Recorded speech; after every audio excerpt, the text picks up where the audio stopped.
Hello YouTubers, this channel is all about RV living, traveling, and do-it-yourself projects. Please hit the subscribe button below. Hello everyone, solar charge controllers will be the subject of today. Sorry it's taken me so long to get this video up, but life's been happening and been very busy. I will not discuss PWM charge controllers because they are not efficient, so we are only talking MPPT charge controllers. Why, you may ask?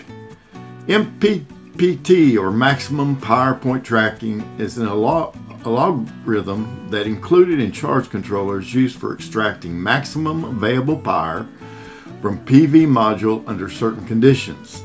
The voltage at which PV module can produce maximum power is called maximum power point, or peak power voltage. Maximum power varies with solar radiation, ambient temperature, and solar cell temperature.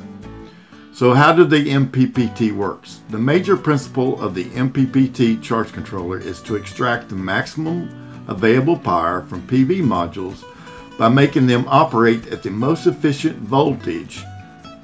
That is to say, MPPT checks output of PV module or strings of modules, compares it to battery voltage, then fixes what is the best power that PV module can produce to charge the battery and converts it to the best voltage to get the maximum current into the battery. Some say that I'm a rich man without a budget, which is totally wrong. Being a poor man, I have learned to purchase on quality the first time, because if I do not, I will be purchasing the quality item soon after because the cheap item has failed.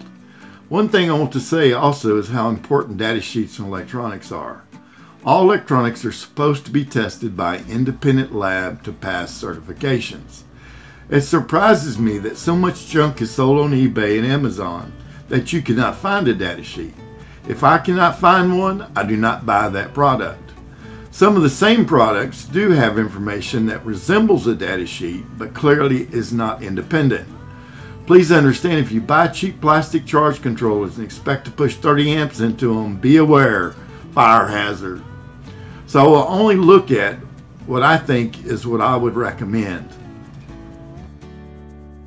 Charge controllers are the one item in an off-grid solar system that is generally upgradable to different voltage systems. So you can normally use the same charge controller for a 12 volt, 24 volt, 48 volt, or even up to a 60 volt. The EPEVER 30 amp charge controller looks to be the lowest price charge controller I would use. However, if you look at the number of panels this charge controller can handle, it's not cost effective. At 12 volt mode, this charge controller can only handle 390 watts of panels, which is about one panel. In the 24 volt mode, it can handle 2 panels.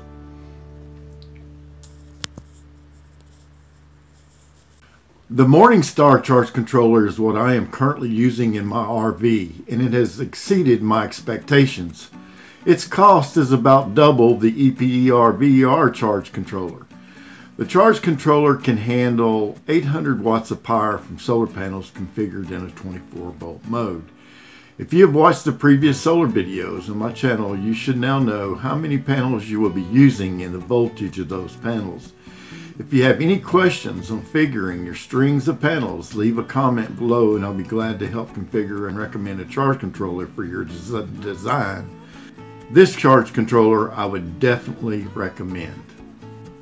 I've got to mention the Outback charge controllers. These are professionally quality charge controllers. If I was building a 20 kilowatt or larger system, I would use and have these charge controllers. They generally are twice the cost of the Morningstar but have many advantages. These you should research. The Outback can handle high amperage. This charge controller, configured in a 48 volt mode, can handle 5,000 watts of panels, and they do it very efficiently. To reduce shading problems, keeping the strings at 3 panels in series, you will not experience the loss in power due to shading on one panel. These charge controllers are 98% efficient and only use 1 watt of power. That is quite remarkable. Well, that is my recommendation on charge controllers. I will leave links to these 3 charge controllers, but prices change, and I would recommend doing a price search once you have chosen the controller you're going to purchase. Thanks again for visiting the RV-PowerWall channel. Please help me out and hit the subscribe button below, and if you like the video, also hit the like button. If there's any questions, I always take time to answer all questions and comments below, so let me know if there's some information I need to add.